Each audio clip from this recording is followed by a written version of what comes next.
Assalamualaikum. I hope you are in good condition and health. Today's topic is consequences and applications of hyperconjugation.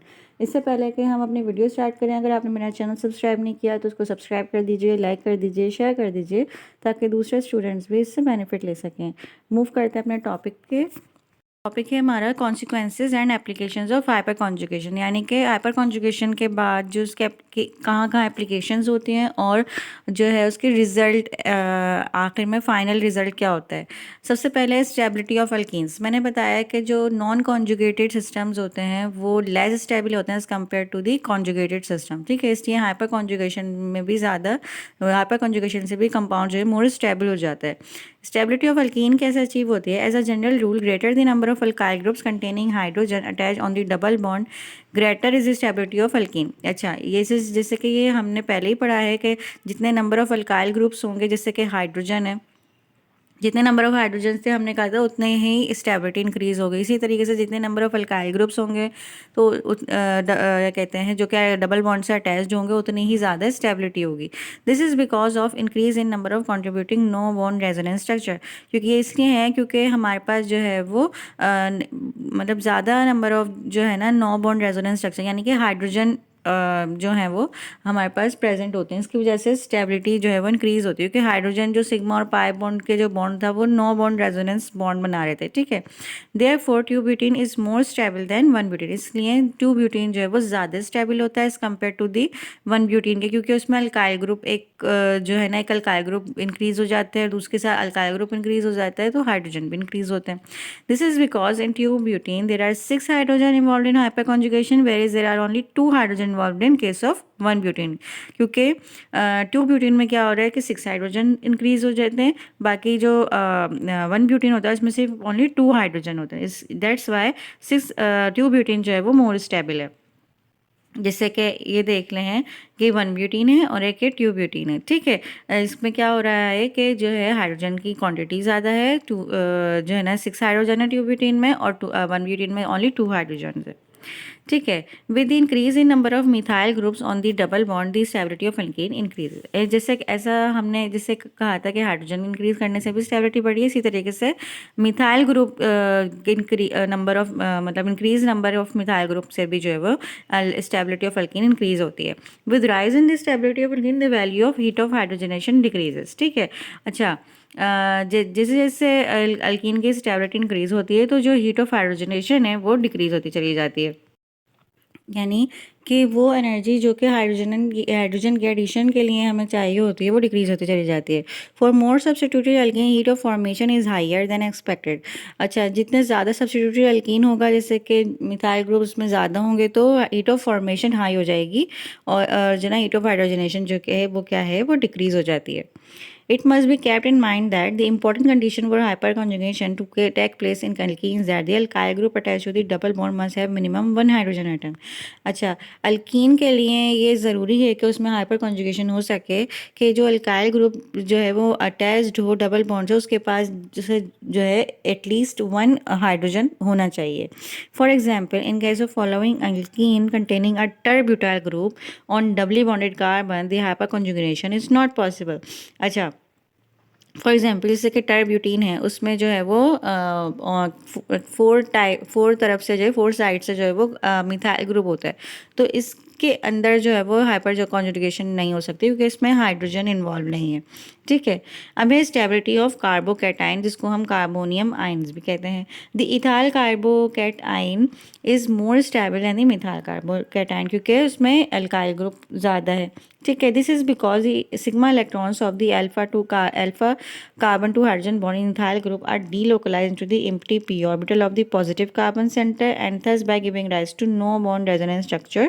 अच्छा, क्यों ये इसलिए है क्योंकि जो सिग्मा इलेक्ट्रॉन्स हैं alpha carbon to hydrogen bond के इथाइल ग्रुप के, वो किस में एम्प्टी पी जो कार्बन नेक्स्ट कार्बन है उसके अंदर जो है वो अपने उसके पी ऑर्बिटल में जो है वो रिजाइड चले जाते डीलोकलाइज हो जाते हैं और नो बॉन्ड रेजोनेंस स्ट्रक्चर बनाते हैं।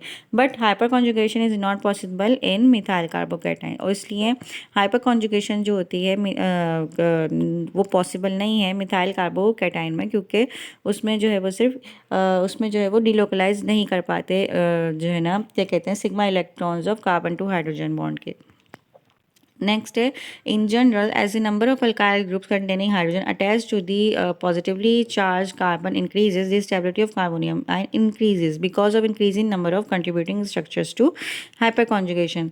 अच्छा, जैसे कि हम एल्कील्स में भी पढ़ा है हमने कि जैसे एल्काइल ग्रुप जिसमें इनके साथ हाइड्रोजन होते हैं, वो जब पॉजिटिव चार्ज कार्बन के साथ अटैच जो और पॉजिटिव चार्ज कार्बन के साथ जो अटैच होते हैं, अगर उनके नंबर इंक्रीज़ कर दिए सिंपली कि एल्काइल ग्रुप के इंक्रीज़ करने से क्या होता है कि स्टेबिलिटी इंक्रीज़ होती है क्योंकि हाइपर कॉन्जुगेशन होती है।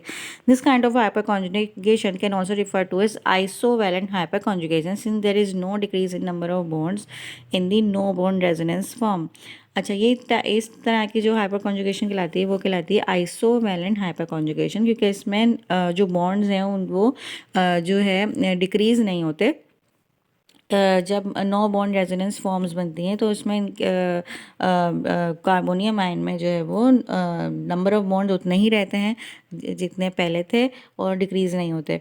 Thus the increasing order of stability of carbon ion can be given as methyl primary secondary tertiary as depicted below, यानी कि जो स्टेबिलिटी ऑफ कार्बोकैटायन है एज पर हाइपर कॉन्जुगेशन तो वो ऐसे होती है कि मिथाइल की सबसे ही कम होती है, फिर उससे ज़्यादा प्राइमरी की होती है, फिर सेकेंडरी की होती है एंड देन टर्शरी की सबसे ज़्यादा होती है। ठीक है, जैसे कि ऐसे है मिथाइल में क्योंकि जो है डिलोकलाइजेशन नहीं हो सकती इसलिए मिथाइल सबसे कम होती है। फिर है क्या कहते हैं इथाइल है, इथाइल में नेक्स्ट कार्बन है उसके साथ डिलोकलाइजेशन हो सकती है तो इसमें जो है ना फिर नेक्स्ट ये मिथाइल से ज़्यादा स्टेबिलिटी होती है। फिर है प्रोपाइल है और देन सबसे ज़्यादा जो स्टेबिलिटी होती है वो टर्ब्यूटाइल में होती है। देन है अब है stability of free radicals. The stability of free radicals is influenced by hyperconjugation just as in case of carbonium ion. Free radical की जो स्टेबिलिटी होती है वो सेम एज इट इज होती है जैसे हाइपर कॉन्जुगेशन जो कि कार्बोनियम आयन में हो रही थी। One of the two sigma electrons of the alpha carbon hydrogen bond can be delocalised into P orbital of carbon containing N odd electron. ठीक है, अच्छा, जो दो इलेक्ट्रॉन्स होते हैं सिग्मा इलेक्ट्रॉन्स होते हैं अल्फा कार्बन हाइड्रोजन बॉन्ड के, वो डीलोकलाइज हो जाते हैं उस कार्बन के साथ जिसमें जो ऑड इलेक्ट्रॉन्स होते हैं, यानी कि एक इलेक्ट्रॉन प्रेजेंट होता है। रेडिकल्स में यही होता है ना कि एक इलेक्ट्रॉन प्रेजेंट होता है। ठीक है, ड्यू टू उसकी ऑर्बिटल वो इलेक्ट्रॉन जो कि उसी इलेक्ट्रॉन के ऑर्बिटल के साथ डिक्लोकलाइज हो जाते हैं। Due to hyperconjugation the stability of free radical also follow the same order as the carbonium ion. इसलिए हाइपर कॉन्जुगेशन जो में भी जो है फ्री रेडिकल्स की stability same as it is होती है जैसे कि कार्बोनियम आयन की होती है कि मिथाइल की सबसे ही कम होती है, उससे ज़्यादा प्राइमरी की होती है, फिर उससे ज़्यादा सेकेंडरी की एंड देन सबसे ज़्यादा होती है टर्शरी की। अब है dipole moment and bond lengths. ठीक है, हाइपर कॉन्जुगेशन में dipole moment and bond length में क्या इफेक्ट होता है? The dipole moment of the molecule is greatly affected due to the hyperconjugation since the contributing structures show considerable polarity. जो dipole moment होती है molecules की वो ग्रेटली अफेक्ट होती है क्योंकि हाइपर कॉन्जुगेशन में क्या होता है कि जो मॉलिक्यूल्स होते हैं वो पोलर हो जाते हैं। ठीक है, the bond lengths are also altered due to change in the bond order during hyperconjugation. अच्छा, जो बॉन्ड लेंथ होती है मॉलिक्यूल्स एटम्स के दरमियान वो भी जो है अफेक्ट करती है क्योंकि बॉन्ड ऑर्डर जो है वो चेंज हो जाता है। The single bond might develop partial double bond character and vice versa, क्योंकि जो सिंगल बॉन्ड्स होते हैं उनकी जो बॉन्ड लेंथ होती है उस अब नॉर्मली उनकी बॉन्ड लेंथ कुछ और होती है, लेकिन जब हम हाइपर कॉन्जुगेटेड सिस्टम में पढ़ते हैं तो उनकी बॉन्ड लेंथ डिफरेंट निकल के आती है क्योंकि क्या होता है कि जो सिंगल बॉन्ड्स हैं वो डबल बॉन्ड में कन्वर्ट हो रहे होते हैं और ये चलता रहता है। ठीक है, सिंगल से डबल, तो वो सिंगल बॉन्ड भी जो है वो क्या कहते हैं पार्शली हाफ जो है वो डबल बॉन्ड के कैरेक्टरिस्टिक्स ले लेते हैं। For example, the experimental dipole moment of nitromethane is higher than the calculated value because of hyperconjugation। जिससे कि हमने जब एक्सपेरिमेंट किया कि नाइट्रोमीथेन की बॉन्ड डायपोल मूवमेंट फाइंड करने के लिए तो वो हायर निकली एज एक्सपेक्टेड क्योंकि हाइपर कॉन्जुगेशन हुई हुई थी। The experimental carbon to nitrogen bond length is also less than the expected value because of same reason. जब हमने एक्सपेरिमेंट किया कार्बन टू नाइट्रोजन की बॉन्ड लेंथ का तो वो कम निकली क्योंकि हाइपर कॉन्जुगेशन कॉन्जुगेशन हुई थी उनमें।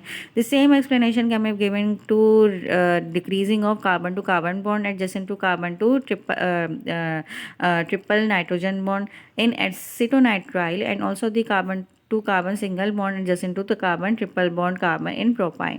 और सेम एक्सप्लेनेशन भी हम इसको दे सकते हैं कि जो carbon to carbon single bond थे वो भी डिक्रीज़ हुई, और इसी तरीके से एसीटोनाइट्राइल में भी जो कार्बन और नाइट्रोजन के दरमियान जो बॉन्ड लेंथ थी वो डिक्रीज़ हुई इसी तरीके से।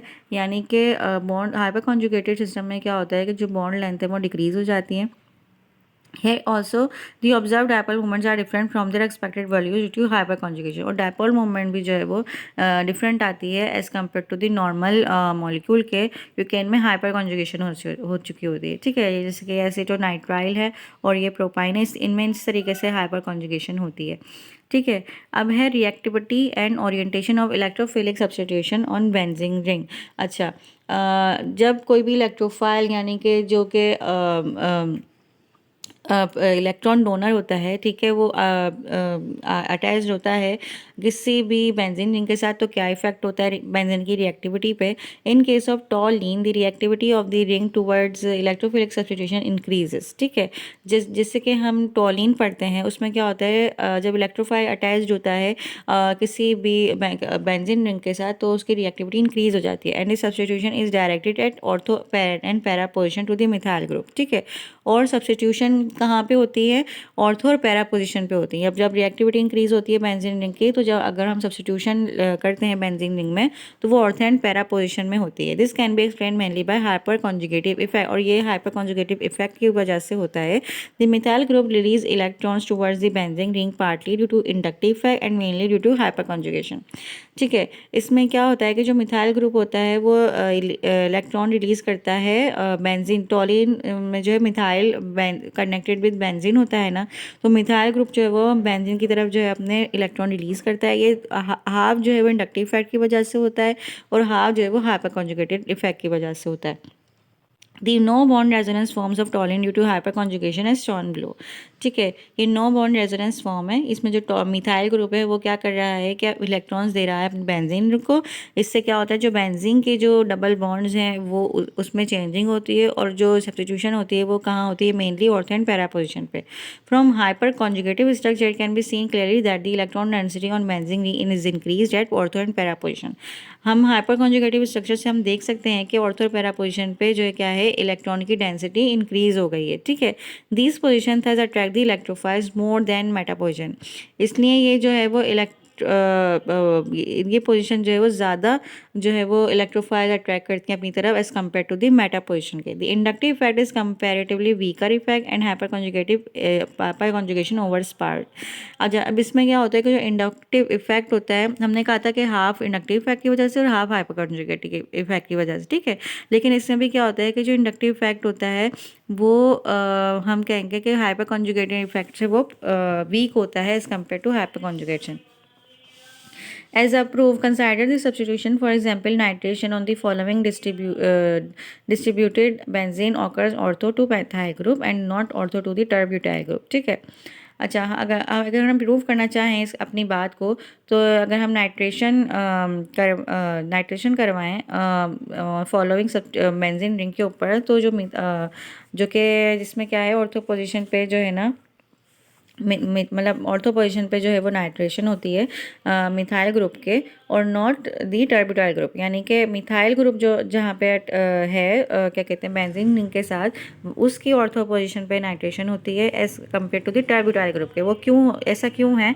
This is because although tert butyl group has greater inductive effect than methyl. हालांकि टर्ब्यूटाइल ग्रुप का जो है वो ग्रेटर इंडक्टिव इफेक्ट होता है as compare to the methyl group, but tert butyl group जो है ना हाइपर कॉन्जुगेशन नहीं करता। ठीक है, जैसे कि हम पहले ही पढ़ के आ चुके हैं, क्योंकि हाइड्रोजन की जो कार्बन होता है उसके पास हाइड्रोजन की जो है ना वो डेफिशिएंसी होती है, जिसकी वजह से नो बॉन्ड रेजोनेंस स्ट्रक्चर नहीं बन सकता, और जिसकी वजह से क्या कहते हैं, रेजोनेंस क्रिएट नहीं हो सकती।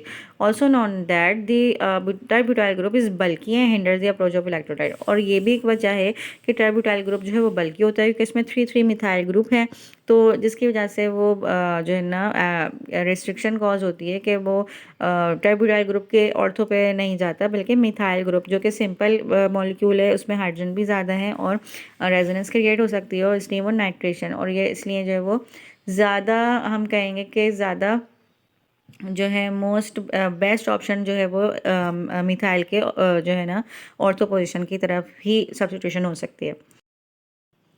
अब नेक्स्ट है हमारा एनोमेरिक इफ़ेक्ट। एनोमेरिक इफ़ेक्ट को समझने से पहले हम ये जान लेते हैं कि एनोमर्स क्या होते हैं। ठीक है, a type of stereoisomer that different configuration at the hemiacetal और एसिटल कार्बन। एनोमर्स वो होते हैं, ये स्टीरियो आइसोमर्स होते हैं, ये मॉलिक्यूल्स होते हैं, ये स्टीरियो आइसोमर्स होते हैं, लेकिन ये इनके डिफरेंट कहाँ पे होते हैं, यानी ये सेम कंपाउंड्स होते हैं। जैसे कि ग्लूकोज़ है, वो उसके दो टाइप्स होती हैं, अल्फ़ा एंड बीटा। ठीक है, तो ग्लूकोज का कंपाउंड सेम होता है। ठीक है, लेकिन अल्फ़ा और बीटा केस से हम कह रहे हैं कि अल्फ़ा ये जो है एनोमर्स होते हैं। ठीक है, अल्फ़ा और बीटा जो है ये ग्लूकोज के एनोमर्स हैं, कि अल्फ़ा पोजीशन अल्फ़ा भी ग्लूकोज होता है और बीटा भी ग्लूकोज होता है। ठीक है, तो ये इनका डिफरेंस कहाँ पे होता है कि हेमी एसिटल और जो एसिटल कार्बन है ना, वहाँ पे जो है वो डिफरेंस होता है, यानी OH का डिफरेंस होता है कि एक जगह एक पे जो है ना अल्फ़ा पोजीशन पे होता है OH, और दूसरे में जो है वो बीटा पोजीशन पे होता है। तो इस वजह से हम कहते हैं कि ये अल्फ़ा एंड बीटा ग्लूकोज हैं। ठीक है, anomers are a specific type of epimer found in carbohydrates. Anomers भी जो है वो एपीमर्स की टाइप होती हैं। एपीमर्स वो होते हैं कि जो जो ना डिफरेंट कंपाउंड्स होते हैं। ठीक है, लेकिन एक स्पेसिफिक पॉइंट, एक स्पेसिफिक उस कंपाउंड के स्पेसिफिक पार्ट जो है वो आपस से मिलते जुलते हों।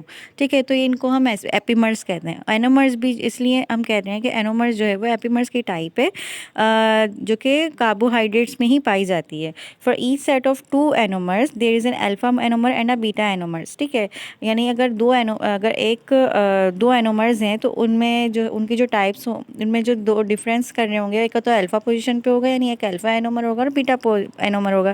जैसे कि हमने ग्लूकोज में मैं एग्जांपल दी मैंने, an example of an anomer is alpha D glucopyranose and beta D glucopyranose. जो एग्जांपल है एनोमर की, उसमें सबसे पहले आती है अल्फ़ा डी ग्लूकोपायरानोज और बीटा डी ग्लूकोपायरानोज।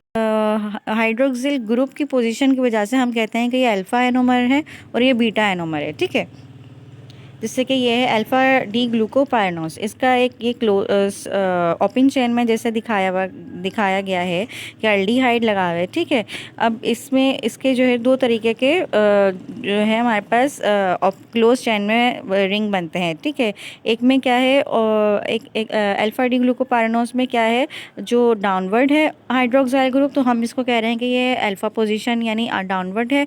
इसमें हम कह रहे हैं कि ये जो है वो अल्फ़ा डी ग्लूकोपायरानोज है, और बीटा में क्या है कि ये अपवर्ड हाइड्रोक्साइल ग्रुप की वजह से हम कह रहे हैं कि ये बीटा डी ग्लूकोपायरानोज है। ठीक है, नेक्स्ट चलते हैं। The overall tendency of anomeric substituents to favour an axial position is called anomeric effect. ठीक है, ये जो ओवरऑल टेंडेंसी है एनोमेरिक सब्स्टिट्यूएंट की कि वो एक्सियल पोजीशन को फेवर करता है, ये कहलाया जाता है anomeric effect. Axial position means वो पोजीशन के अगर जैसे साइक्लिक स्ट्रक्चर है हमारा, तो उसके उस साइक्लिक स्ट्रक्चर के परपेंडिकुलर, यानी जो जिस प्लेन पे है तो उस प्लेन के परपेंडिकुलर में जो है वो क्या कहते हैं सब्स्टिट्यूएंट का जो है ना अटैचमेंट होना, तो हम कह रहे हैं कि ये है anomeric substituent. For example the alpha methyl glucoside is more stable than the beta methyl glucoside due to hyperconjugation. जिससे कि अल्फा मिथाइल ग्लूकोसाइड ज़्यादा स्टेबल होता है as compare to beta methyl glucoside के। ठीक है, the non bonding HOMO with a pair of electrons on the ring of alpha methyl glucoside oxygen is anti periplanar to the anti bonding LUMO of carbon to oxygen bond in methoxy group. अब हम सबसे पहले समझ लेते हैं कि ये जो है होमो एंड लूमो क्या है। ठीक है, HOMO stands for highest occupied molecular orbital while LUMO stands for least occupied molecular orbital. The HOMO is the highest energy molecular orbital that consists of electrons, while the LUMO is the next highest energy orbital that is empty. ठीक है, यानी कि क्या है कि जो HOMO means होता है उसका मतलब है कि उसमें जो HOMO क्या कहते हैं इलेक्ट्रॉन मतलब ऑर्बिटल्स होते हैं, वो कहते हैं कि उसमें हम सबसे ज़्यादा जो है ना इलेक्ट्रॉन की डेंसिटी है, ठीक है, इलेक्ट्रॉन्स प्रेजेंट है। और जो लोमो होते हैं उनमें क्या होता है कि लीस्ट नंबर ऑफ और समटाइम्स इम्पटी जो है ना ऑर्बिटल्स कहलाते हैं, ठीक है। जो non bonding HOMO with a pair of electron on the ring of alpha methyl glucoside, ठीक है, यानी वो क्या कहना है मैं अल्फा मिथाइल ग्लूकोसाइड में साइड में वो ऑर्बिटल्स जिनके पास जो है 2 पेयर्स ऑफ इलेक्ट्रॉन्स हैं, ठीक है, अल्फा रिंग के अंदर, वो एंटी पेरिप्लेनर होते हैं, anti bonding LUMO of carbon to oxygen bond in methoxy group, ठीक है। वो एंटी पेरिप्लेनर होते हैं किसके, जो लूमो होता है carbon to oxygen bond methoxy group में, और वो एंटी बॉन्डिंग की तरफ होते हैं, यानी कि अपोजिट डायरेक्शन में होते हैं होमो से। अब हम पढ़ लेते हैं एंटी पेरिप्लेनर होता क्या है। एंटी पेरिप्लेनर और anti planar represent the ABCD bond angle in a molecule in organic chemistry, ठीक है। एंटी पेरिप्लेनर जो है एक क्या कहते हैं मेजरमेंट का तरीका है कि हम ABCD बॉन्ड एंगल उससे जो है वो फाइंड करते हैं ऑर्गेनिक केमिस्ट्री में। The molecule will be asymmetrical with the anti periplanar functional group of facing up and down 180 degree apart, ठीक है। अब हम कहते हैं कि जो अगर एंटी पेरिप्लेनर पे जो मॉलिक्यूल अगर उनका एंगल निकल के आता है, बॉन्ड एंगल 180 डिग्री निकल के आते हैं, तो हम कहते हैं कि जो कंपाउंड्स हैं वो एक दूसरे के जो मॉलिक्यूल है वो एसिमेट्रिकल है, यानी उसमें दोनों साइड्स पे सेम जो है ना वो सेम जो है वो एटम्स नहीं अटैच्ड हुए हुए या सब्स्टिट्यूएंट अटैच नहीं हुए हुए, तो हम कहते हैं ये एसिमेट्रिकल है, ठीक है। तो इसका मतलब है कि जो नॉन बॉन्डिंग होमो है और जो लूमो है मिथॉक्सी ग्रुप है वो एक दूसरे के एंटी पेरिप्लेनर होते हैं, यानी कि जो जैसे कि एक साइड जो है और वो दूसरी मॉलिक्यूल की वन साइड सेकंड साइड से जो है वो डिफ़र करती है, तो हम कहते हैं ये एसिमेट्रिकल है, ठीक है। This arrangement of orbitals allows hyperconjugation between them and thus stabilising the alpha form. ये जो अरेंजमेंट होती है क्या कहते हैं ऑर्बिटल्स की, हाइपर कॉन्जुगेशन की वजह से होती है, ठीक है। कि मतलब कुछ ऑर्बिटल्स में जो है वो इलेक्ट्रॉन्स की डेंसिटी होती है, इसको हम कहते हैं होमो, और कुछ उसी सेम मॉलिक्यूल में जो है वो कुछ ऑर्बिटल्स ऐसे होते हैं जिनके अंदर इलेक्ट्रॉन डेफिशिएंसी होती है, ठीक है। तो वो क्या करते हैं, हाइपर कॉन्जुगेशन करते हैं और इस तरीके से जो है ना वो अपने आप को स्टेबल करते हैं। तो इसलिए अल्फा फॉर्म जो होती है वो ज़्यादा स्टेबल होती है as compare to the beta form, जिससे ये एग्जाम्पल है hyperconjugation in alpha D methyl glucoside, ठीक है। इसमें ये इस तरीके से जैसे पिक्चर में दिखाया हुआ है कि होमो है, होमो है ऑक्सीजन में, ऑक्सीजन के पास जो है वो लोन पेयर ऑफ इलेक्ट्रॉन्स हैं, तो उसने वो जो नेक्स्ट कार्बन था जिसके पास जो है वो लूमो ऑर्बिटल्स थे, तो उसके साथ जो है वो रिलोकलाइजेशन करी इलेक्ट्रॉन ने, और इस तरीके से जो है वो हाइपर कॉन्जुगेशन का इफेक्ट जो है ना हो प्रोड्यूस हुआ। और ये एक दूसरे के क्या हैं, एंटी पेरी प्लेनर हैं, यानी कि अपोजिट डायरेक्शन में, यानी कि अपवर्ड एंड डाउनवर्ड डायरेक्शन में, ठीक है। Varies in beta methyl glucoside methoxy group is at equatorial position, can not be involve in hyper conjugation, it is not anti peri planar to the lone pair और on ring oxygen. जबकि जो beta methyl glucoside है उसमें जो methoxy group होता है उसका वो इक्वेटोरियल पोजीशन पे होता है, यानी कि वो ऐसी पोजीशन पे होता है कि जहाँ से हाइपर कॉन्जुगेशन जो है वो नहीं हो सकती, इसलिए और सकती, यानी कि एंटी पेरिप्लेनर नहीं होता वो, ठीक है। Therefore beta methyl glucoside is less stable than the alpha methyl glucoside, इसीलिए जो है वो पोजीशन की वजह से कि जो अल्फा मिथाइल ग्लूकोसाइड होते हैं उनमें जो है वो एंटी पेरिप्लेनर होते हैं, होमो और लूमो ऑर्बिटल्स, इसकी वजह से वो हाइपर कॉन्जुगेशन कर लेते हैं। बाकी बीटा मिथाइल ग्लूकोसाइड में एंटी पेरिप्लेनर नहीं होते, होमो एंड लूमो ऑर्बिटल्स, जिसकी वजह से उसमें हाइपर कॉन्जुगेशन नहीं हो सकती, इसलिए अल्फा मिथाइल ग्लूकोसाइड जो है वो ज़्यादा स्टेबल है as compare to beta methyl glucoside, ठीक है। अब है हमारा last topic which is reverse hyper conjugation. एक तो हमने पढ़ ली अब ये सिंपल, सबसे पहले हमने पढ़ी थी कॉन्जुगेशन, देन हाइपर कॉन्जुगेशन, अब हमारे पास है reverse hyper conjugation. For alpha halo alkene the relocalization of electrons takes place towards the halogen group through hyperconjugative mechanism because of electron withdrawing nature of halogen.